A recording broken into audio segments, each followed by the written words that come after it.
Grand plaisir d'accueillir Anne-Claire Lukasiewicz, qui va nous parler d'une chose très importante et qui a un impact sur justement l'équipe. C'est la gestion et impact des décisions d'arrêt de soins. Merci beaucoup de m'avoir invité. Effectivement, on peut prendre que la décision d'arrêt de soins un petit peu comme un exemple illustratif des deux précédents topos. Alors, je ne suis pas du tout éthicienne, hein. Donc, je suis réanimatrice comme les autres. J'ai aucun conflit d'intérêt, bien sûr, si ce n'est que j'ai ma grand-mère qui militait pour mourir dans la dignité dans les années 80-90. Donc, j'ai été un tout petit peu bercée par le sujet. Donc, je ne l'ai pas découvert récemment, on va dire. Le contexte dans lequel on est en réanimation quand on veut parler de l'arrêt des thérapeutiques, c'est qu'on est confronté à notre métier, qui est la réanimation, qui a pour but de repousser la mort, en fait, avec l'ensemble des suppléances qu'on met en place. Et donc, il va falloir qu'on fasse marche arrière sur une stratégie qui est la base de notre métier. Donc, c'est toujours un petit peu complexe pour nous. On a plusieurs modalités possibles. On peut ne pas entreprendre une thérapeutique ou une suppléance, on peut l'interrompre ou on peut la limiter, avec ne pas aller au-delà d'une certaine dose, ne pas aller au-delà d'une certaine stratégie. On a, comme ça a été dit précédemment, on a une population âgée qui est croissante et on voit que les gens meurent de moins en moins en réanimation. Donc ça veut dire que ces personnes âgées, elles n'ont pas augmenté la mortalité de nos réanimations, donc il faut qu'on les gère. Et puis dans nos réanimations, la majorité des décès, en fait, ce sont des arrêts thérapeutiques. Et quand on fait un arrêt thérapeutique, néanmoins, on pense qu'il y a 20 à 30% des patients qui vont quand même sortir, vivants de réanimation. Donc ça ne veut pas dire, quand on fait un arrêt thérapeutique, que le patient va forcément mourir derrière. On a un encadrement légal qui est la loi Claes-Leonetti, bien sûr, que vous connaissez, qui a vraiment formalisé le fait qu'il fallait assurer une fin de vie dans la dignité, avec un contexte où on apaisait les souffrances et qui, en plus, pour lequel on avait le droit d'introduire de la sédation continue. Et puis enfin, il faut prendre en compte les souhaits du patient, les directives anticipées quand on les a, et on sait qu'on ne les a pas souvent, qu'il va falloir impliquer les proches dans cette décision et dans cette procédure, cette démarche, et que de temps en temps, on a une personne de confiance, mais pas toujours. Donc finalement, en tant que médecin en réanimation, quand vous êtes face à un patient chez qui vous vous posez la question de l'arrêt des thérapeutiques, vous êtes dans une situation de dilemme qui n'est jamais très agréable, avec toutes sortes de questions qui sont un peu peut-être en vrac dans votre tête. En tout cas, je pense que chaque patient a une situation particulière, mais certains vraiment... La décision n'est pas si évidente que ça, donc on oscille entre l'obstination, est-ce qu'on a fait assez pour le patient, est-ce que ce qu'on fait est futile, la décision va entraîner des conflits, donc ça va être compliqué à gérer, ça va être ma responsabilité quand même, ça bloque certains d'entre nous. Il va falloir que je vois avec la famille, et la famille, là, telle que je la vois, ça peut être compliqué. Finalement, quel est vraiment l'intérêt du patient? Où est-ce qu'il en est? Et puis, mais en fait, quand on fait cette démarche d'arrêt des thérapeutiques, quelque part, encore une fois, on revient sur une stratégie de suppléance qui finalement était un peu artificielle, et on retourne à une situation qui est presque normale, c'est-à-dire qu'on avait rendu artificielle la survie du patient avec toutes nos suppléances, et c'est peut-être aussi un retour à la normale. Et en tout cas, face à un dilemme comme ça, classiquement, une fois que vous l'avez bien identifié comme tel, classiquement, il y a quelques points qui permettent d'avancer face à ce dilemme, qui sont de rassembler des informations pertinentes pour pouvoir le résoudre, se poser la question, est-ce que j'ai des alternatives par rapport à la décision que j'ai besoin de prendre? Ce que vient de dire Jean-Paul, c'est-à-dire qu'il va falloir consulter des collègues, travailler dans la collégialité pour pouvoir renforcer la décision et puis faire appel à ses valeurs personnelles parce qu'elles sont toujours impliquées dans cette décision. Ça, c'est une stratégie classique quand on est face à tout dilemme et on est souvent dans cette situation de dilemme quand on parle d'arrêt des thérapeutiques. Moi, j'aime bien modéliser la démarche qu'on doit avoir comme ça, c'est-à-dire qu'on a pris en charge un patient au départ, on a mis en place des suppléances avec un niveau de réanimation élevé, Et petit à petit, on va se poser la question de est-ce que effectivement tout ça est bien adapté. Et donc, on va avancer avec une diminution de ces suppléances. Et puis, peut-être qu'on va devoir passer à une stratégie palliative. Et petit à petit, les mises en œuvre palliatives vont augmenter dans le temps. Donc, on a un peu une croisée de stratégies entre la réanimation et ses suppléances qui va diminuer pour laisser la place à une démarche palliative. À un moment, ça se croise, mais on ne sait pas très bien à quel moment on est ici, à quel moment on doit passer en palliatif. Et en fait, pour moi, il y a 2 phases. La première phase, avant qu'on bascule dans le palliatif, c'est une phase d'évaluation. Et il faut qu'on la fasse complètement pour pouvoir justement passer à la 2e phase. Donc pendant cette première phase d'évaluation, on a des objectifs qui ne vont pas être les mêmes qu'après. Donc pendant cette première phase, nos objectifs, c'est dans quelle mesure je suis capable de réverser les défaillances d'organes qui ont amené ce patient en réanimation et quelle est la part des comorbidités préexistantes dans ces défaillances. Donc en gros, quelle est la part de la réversibilité de l'état dans lequel il est. Est-ce qu'on est capable de restaurer une qualité de vie à ce patient, en tout cas proche de celle qu'il avait avant, parce que tout le monde n'arrive pas avec la même qualité de vie au départ. Il va falloir, dans cette phase, commencer à dialoguer, en particulier avec la famille, et commencer à l'accompagner vers la démarche à laquelle on pense. Il ne faut pas être catégorique d'emblée, parce que ça fait peur, parce que les familles ont peur qu'on ait déjà décidé que le patient n'en valait pas la peine et que de toute façon, il allait décéder. Mais il faut probablement assez précocement, quand on a un doute sur le devenir du patient, énoncer le fait que on va faire le maximum et que peut-être ce ne sera pas suffisant ou peut-être on n'arrivera pas à tout réverser. Donc il va falloir dès le début se positionner avec la famille, d'abord on va dire avec légèreté pour pouvoir aller crescendo si on pense qu'effectivement il faut aller vers un arrêt des thérapeutiques.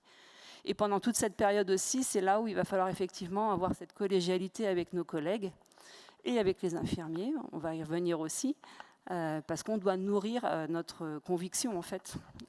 Et ça, c'est vrai que c'est une phase avec les collègues où des fois, en tout cas moi je sais que pour préparer ce topo, j'ai un peu interrogé mes jeunes collègues autour de moi pour savoir un petit peu l'arrêt des thérapeutiques, qu'est-ce que ça leur inspirait. Et la difficulté de la collégialité, elle est souvent revenue en disant que souvent ils trouvaient que les collègues chirurgiens ou autres, se déchargeaient un petit peu sur les réanimateurs en disant, donner un avis rapide, mais finalement, c'était nous qui étions en charge de la décision et du processus.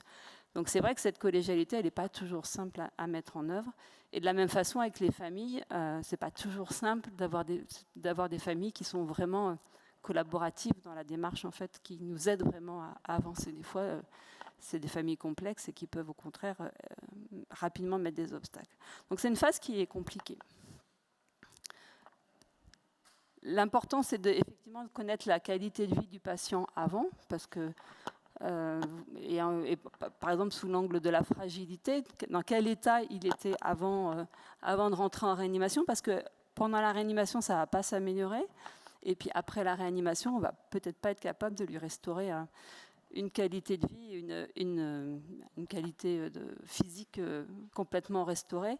Donc c'est ce qu'exprime ce schéma, ce qu'illustre ce schéma avec des patients qui sont effectivement très fragiles, qui en général vont décéder en réanimation, des patients qui sont modérément fragiles, qui ne vont pas s'améliorer, de toute façon derrière leur qualité de vie ne va pas non plus être complètement restaurée facilement, puis des patients qui étaient peut-être vieux, mais très alertes, qui vont s'altérer pendant la réanimation, mais certains d'entre eux ne vont vraiment pas gagner physiquement ni en qualité de vie ensuite. Et ça, il faut un tout petit peu l'appréhender. Et puis la fragilité, certes, c'est de la capacité physique, des désordres biologiques, etc. Mais c'est aussi une fragilité sociale. Pardon. C'est aussi une fragilité sociale ou socio-économique, ou si on est avec des familles pas solides ou des patients qui ne sont pas isolés, qui appartiennent à des minorités avec un tissu social qui n'est pas solide. Je me souviens d'une patiente qui avait plus de 80 ans, qui était toute cachectique, insuffisance respiratoire, mais son fils était médecin et on aurait bien limité sa prise en charge et lui n'était pas d'accord et effectivement, Elle est sortie de réanimation avec une trachéotomie à plus de 80 ans. Elle faisait du vélo d'appartement et elle prenait le thé avec ses copines. Il nous a envoyé les photos après. Mais il était là, il a mis toutes les choses en œuvre pour qu'effectivement elle arrive à avoir encore des mois, peut-être des années de vie de qualité. Mais tout le monde n'a pas ce fils sportif. Donc il faut l'évaluer. Dans la fragilité, il y a ce contexte social qui est probablement très important et qu'il faut évaluer assez vite. Une fois qu'on a rassemblé et qu'on a bien eu une idée claire de l'état du patient et de finalement les perspectives qu'il va pouvoir avoir, et si on est convaincu qu'il faut passer vraiment dans une phase où on envisage l'arrêt des thérapeutiques, il va falloir passer à la phase de mise en œuvre. Et celle-là, elle a d'autres objectifs. Il va falloir contrôler les symptômes pour être sûr que le patient soit confortable. Il va falloir s'assurer de sa satisfaction quand il peut communiquer, et de son confort, donc quand il ne peut pas communiquer, et de celle de ses proches. C'est-à-dire que la période, on l'a dit tout à l'heure, Sébastien l'a dit, ça fait partie des situations les plus traumatiques pour les familles. Mais il va falloir quand même que tout cela se passe avec un semblant de satisfaction du déroulement de la procédure. Et puis là encore, il va falloir beaucoup communiquer avec toutes les personnes impliquées dans la prise en charge. Et c'est là où les paramédicaux, alors les infirmiers sont très décrits dans la littérature, mais on sait que nous aussi, on a les aides-soignants en plus. Il va falloir vraiment les impliquer dans tout le processus pour qu'ils ne soient pas à côté de ce qu'on est en train de faire. Et avec leur rythme et leurs horaires, c'est pas toujours facile parce que finalement, on les voit pas pendant 2-3 jours et puis ils reviennent et d'un seul coup, ils ont l'impression que la situation a complètement changé. Bah oui, mais en fait, ils étaient absents pendant 3 jours. Et nous, on a cheminé pendant ce temps-là avec le reste de l'équipe. Donc, il va falloir tous les jours, en fait, réassocier tout le monde en accord avec la démarche et l'état du patient. Et donc, sur le plan pratique, si je voulais résumer, il y a une phase où vraiment il va falloir avoir une démarche de concertation. Ça va être des réunions, des temps de rencontre avec le médecin, qui va être une concertation, donc c'est plutôt une démarche collective, mais au milieu de tout ça, il faut quand même choisir un médecin référent, puisque finalement, ça va être endossé par un médecin qui aura la responsabilité de l'ensemble de la procédure. Et toutes les décisions qui seront faites lors de ces réunions devront être justifiées et tracées. C'est ce que disait Jean-Paul, il faut tout tracer. C'est là que le juge retrouve les choses, effectivement. Et puis assurer une information régulière, et celle-là aussi, elle doit être tracée. L'information à la famille, régulière, claire, pour être sûr qu'ils suivent bien la démarche que vous avez. Et là encore, je répète, on peut avoir différents niveaux. Ça peut être un processus progressif. On peut commencer par limiter des thérapeutiques. Classiquement, c'est la dose de noradré, ne pas réanimer un arrêt cardiaque, ne pas en entreprendre, décider de ne pas faire de dialyse ou bien interrompre. Et là, on parle par exemple de la ventilation. Mais ça peut être progressif, donc il peut y avoir des séries de réunions extrêmement répétées pour ce sujet. Et puis en parallèle, il y a ce qu'on fait avec le patient, donc être attentif à alléger ses souffrances, et si nécessaire, on instaure une sédation qu'on appelle proportionnée pour le confort, c'est-à-dire qu'elle ne doit pas entraîner le décès, et surveiller, c'est-à-dire qu'on l'évalue et qu'on ne laisse pas les choses dériver dans un sens ou dans l'autre. Alors, les symptômes qui sont les plus classiquement rapportés, c'est la douleur, la dyspnée, l'anxiété. C'est des fois aussi à la demande des soignants et de la famille. On est obligé d'adapter un tout petit peu la prise en charge en fonction des retours qu'on a. Classiquement, c'est l'administration de benzodiazépines et de morphiniques. Dans la littérature, il y a beaucoup d'arguments qui disent qu'introduire ces sédations, finalement, ça ne change pas tellement le délai de la survenue du décès. Et puis, donc, depuis la loi de Claes-Leonetti, on sait qu'on peut mettre en place une sédation profonde et continue qui peut être maintenue jusqu'au décès. Il y a toujours la question, est-ce qu'on extube, est-ce qu'on n'extube pas? C'est souvent des stratégies d'équipe. Pareil pour la nutrition, est-ce qu'on nourrit, est-ce qu'on ne nourrit pas? C'est aussi des stratégies d'équipe. Il y a pas mal de facteurs qui peuvent influencer ce process, qui, quand on en parle comme ça, on se rend compte tout de suite que ça prend du temps. Et en fait, ça peut être mis en difficulté de fait de pression sur les lits, par exemple, avec des insuffisances de lits, ou bien des équipes qui sont des fois trop faibles en nombre pour pouvoir vraiment avoir du temps pour consacrer, du temps à consacrer à ces réunions. Donc ça peut être mis en difficulté, ce process, en fonction des caractéristiques de l'équipe. Et puis des fois aussi, intrinsèquement, je ne veux pas venir dessus en détail, mais il y a bien sûr les sensibilités, les valeurs personnelles, la spiritualité des membres de l'équipe qui peuvent interférer dans ce processus. C'est quand même une stratégie d'équipe, et il y a l'équipe de Charlie Sprung qui a beaucoup travaillé sur l'éthique en réanimation et qui a essayé d'évaluer dans plusieurs pays le niveau d'éthique d'une équipe. Donc il y a plusieurs études, si ça vous intéresse, à lire dessus, mais on peut retenir ce score simplement pour en lister les critères. C'est un score de pratique d'éthique au sein d'une équipe qui est en 12 points, et on peut s'interroger sur est-ce que finalement on a mis ça en place dans nos équipes. Donc il y a les entretiens réguliers avec la famille, dont on a déjà un peu parlé, l'évaluation quotidienne du niveau du traitement, donc ça c'est plutôt au sein des soignants, encore une fois avec les infirmiers, qui sont les plus proches du patient, effectivement. La discussion de fin de vie avec la famille, comment on l'introduit, comment on fait cheminer la famille.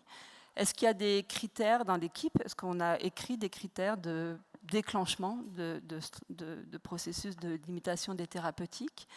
Est-ce qu'on a des procédures écrites, des protocoles écrits pour la fin de vie? Est-ce qu'on a des consultants pour les soins palliatifs, issus des soins palliatifs qui peuvent nous assister? Est-ce qu'on a des consultants éthiques? Est-ce que dans l'équipe, des gens sont formés à la communication?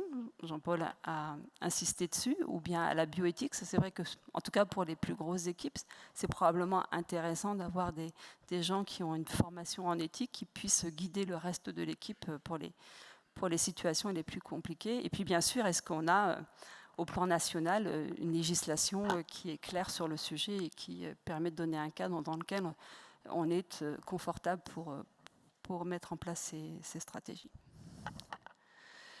Dans cette étude, ils avaient évalué sur différents critères l'éthicité d'une équipe, avec est-ce qu'on avait un climat dans l'équipe qui était ouvert à l'éthique, est-ce qu'on avait une réflexion interdisciplinaire, est-ce qu'on incluait les infirmiers dans ces décisions de limitation des thérapeutiques, etc. Donc il y avait plusieurs axes, et ils avaient caractérisé comme ça les équipes en fonction d'un bon niveau d'éthique ou un moyen, ou au contraire un bas niveau d'éthique. Et quand on avait un bon niveau d'éthique, les patients étaient mieux identifiés, les démarches sur les thérapeutiques étaient mises en place plus tôt, et probablement que les procédures étaient mieux exécutées. Il faut prendre en compte la famille, ça a été dit précédemment, c'est très important. Avec des horaires de visite très ouverts, avec un livret de deuil, avec un suivi psychologique, les impliquer dans la décision médicale, leur faire prendre conscience progressivement de la situation. Mais de toute façon, à la fin, la décision est médicale, c'est-à-dire qu'il ne faut pas leur laisser le poids de la décision. Et les soignants, eux aussi souffrent, et ça a été évalué par les équipes de la SRLF, qui ont évalué sur plusieurs réanimation, le vécu des médecins et des infirmiers en termes de situation éthique dans le cadre de la limitation thérapeutique. Les médecins avaient un score plus élevé, donc avaient moins de conflits internes face à ces situations que les infirmiers. Et puis les infirmières souvent vivaient mal le fait qu'il y ait des conflits dans les équipes, entre les collègues, au cours de ces décisions, s'il y avait des arrêts de monitorage ou de prélèvement. Et la présence des infirmiers au sein des staffs était un critère très important. Donc en conclusion, c'est une partie intégrante de la réanimation, ces discussions de limitation thérapeutique et des arrêts des thérapeutiques. C'est notre responsabilité. Nos armes, c'est le temps, c'est prendre le temps d'évaluer la situation, c'est la collégialité, c'est une démarche par patient, chaque patient est particulier. La qualité du processus est aussi importante que la décision à la fin. Et c'est une co-construction qui doit être précocement mise en œuvre entre les patients, les proches et les soignants. Et simplement pour vous aider dans vos équipes, si vous ne l'avez pas, on peut, sur le site de l'ASFAR, c'est dans le contexte du Covid, mais il y a une fiche pour une aide à la construction de cette démarche. Et puis prochainement, il y aura des RPP qui seront travaillés par le comité d'éthique de l'ASFAR. Je vous remercie.